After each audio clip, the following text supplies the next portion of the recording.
Bienvenue à un nouvel épisode de Médecine in 3 minutes. Comme d'habitude, on va droit au but. Le sujet est expliqué d'une manière brève, claire et souvent illustrée. Le sujet d'aujourd'hui est à propos de l'apport d'oxygène et la ventilation mécanique. Nous allons successivement couvrir l'apport d'oxygène en ambulatoire et l'apport d'oxygène en unité de soins intensifs.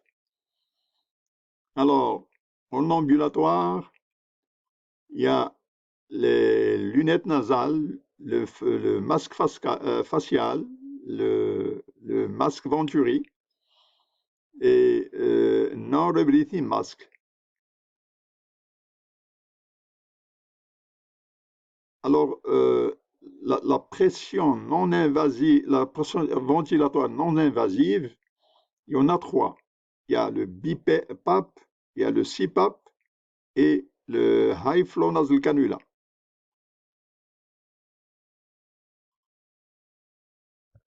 Alors, vous êtes en présence du soufflet, l'ancêtre de la ventilation mécanique.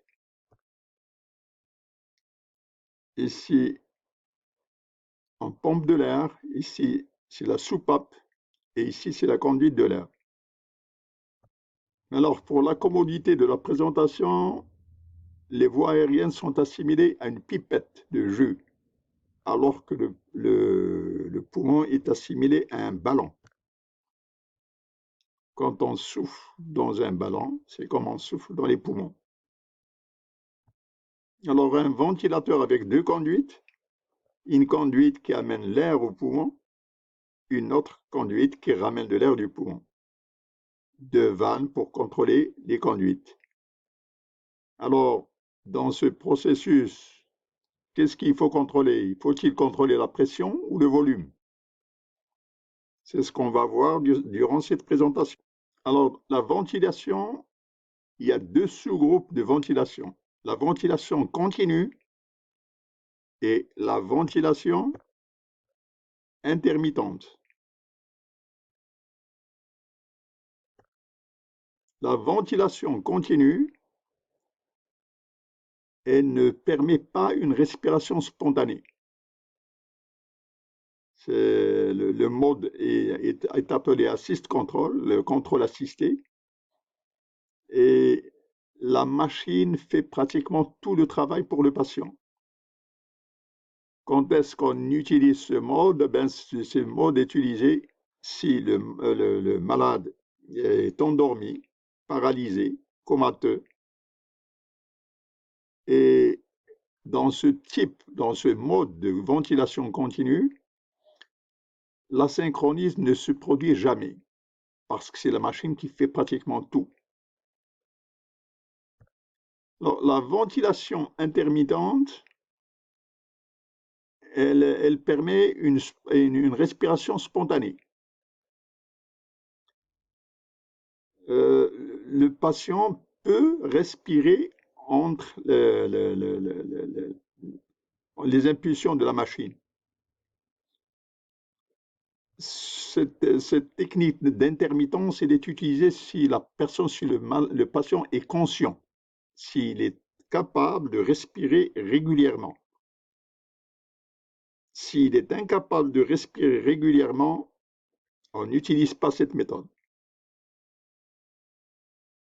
Alors, voici les modes de délivrance de l'oxygène en ambulatoire. Premièrement, les lunettes nasales. Deuxièmement, le masque facial ou le Venturi masque. Et troisièmement, NRB, non-rebreather mask. Alors, les lunettes nasales, elles permettent 1 à 6 litres d'oxygène par minute d'oxygène. Alors que NRB, il permet 10 à 15 litres d'oxygène, de litres par minute. Le facial et Venturi, il est intermédiaire, il est entre 6 et 10. Et pour la pression inspiratoire d'oxygène, elle est de 40% pour les lunettes nasales, elle est de 80% pour le masque NRB et il est de 40 à 80% pour le masque facial et Venturi. Lunettes nasales, un orifice pour la pénétration de l'oxygène et un pour la sortie du CO2.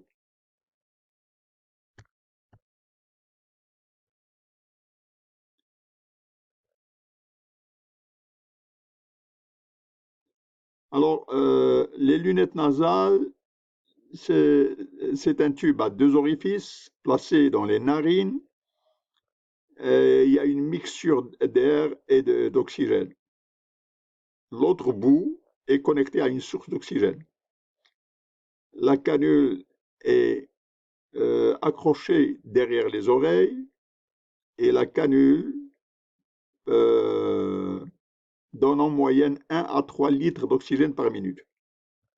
Ensuite, on parle du masque facial simple. Le masque facial simple, il est utilisé, il faut que le patient soit capable de respirer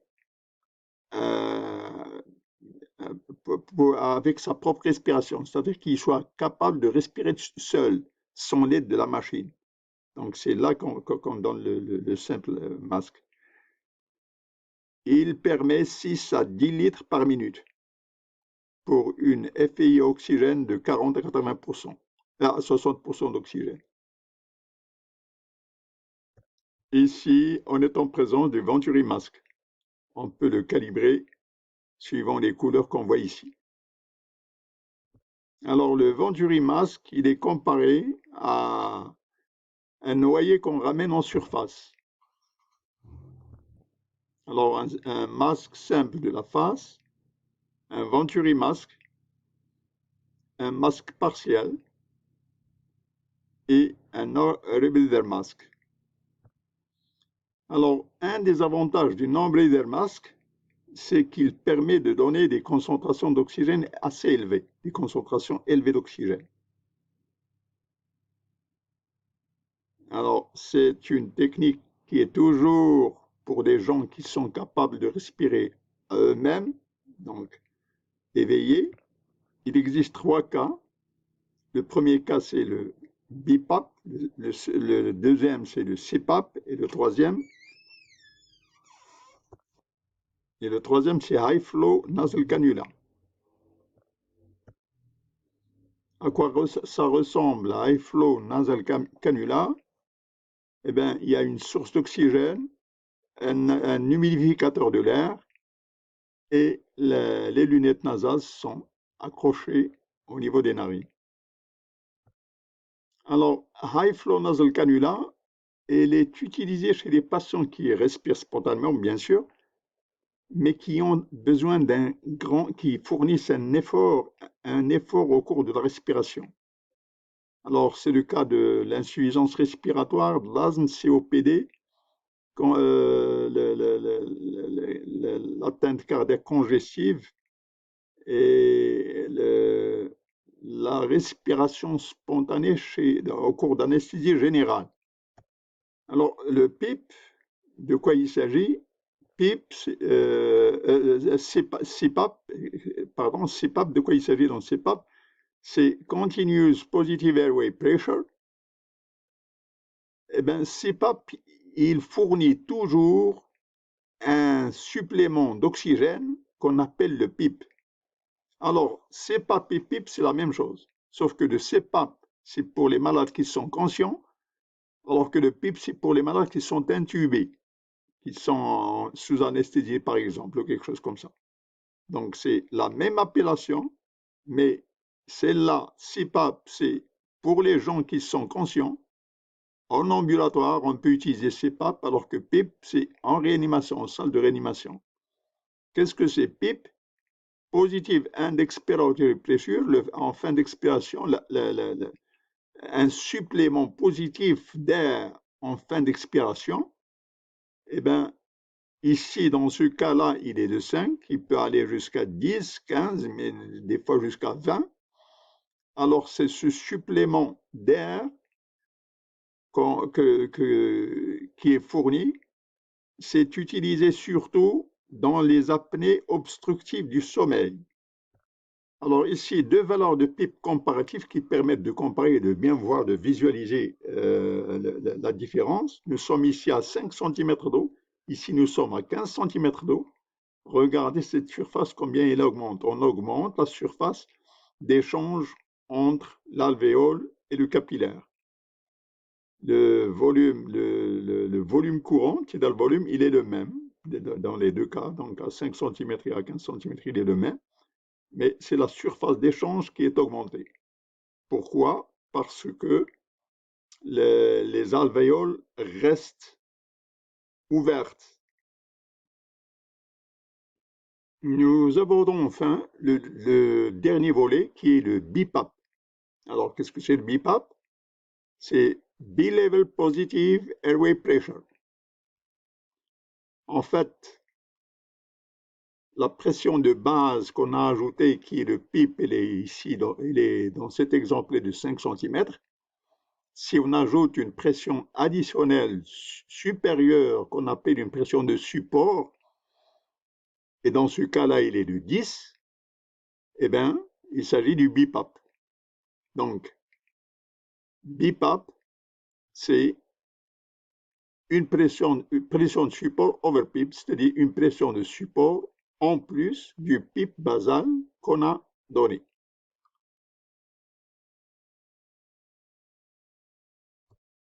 Alors, nous allons voir bientôt que les poumons sont sous l'équilibre des résistances et des compliances. Il y a la résistance des voies aériennes et la compliance du poumon.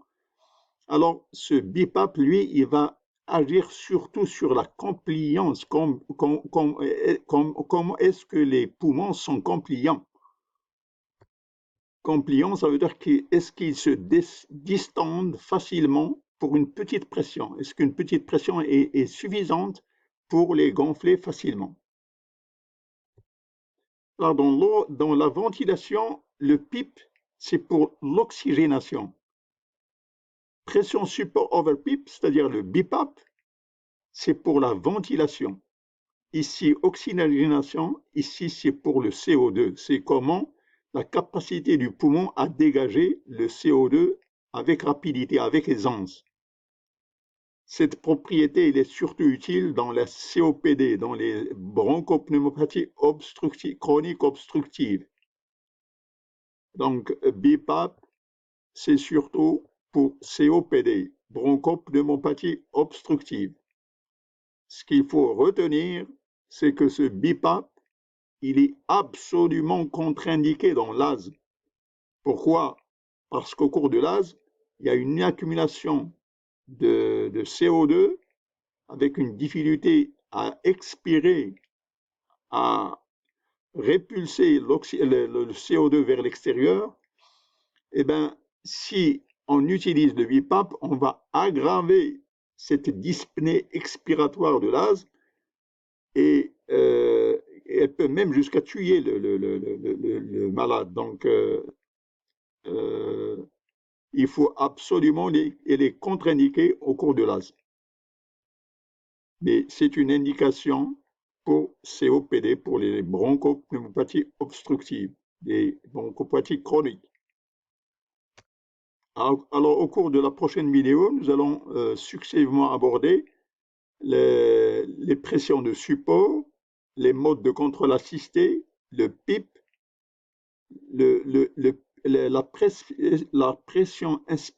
pic de la pression inspiratoire, les résistances aériennes, la compliance, l'autopip et la différence entre la ventilation pulmonaire et la ventilation alvéolaire. Il faut quelque chose qui dit. Ensuite, nous allons aborder les complications de la ventilation mécanique. Merci d'avoir assisté à cet épisode de Médecine en 3 minutes. Voulez-vous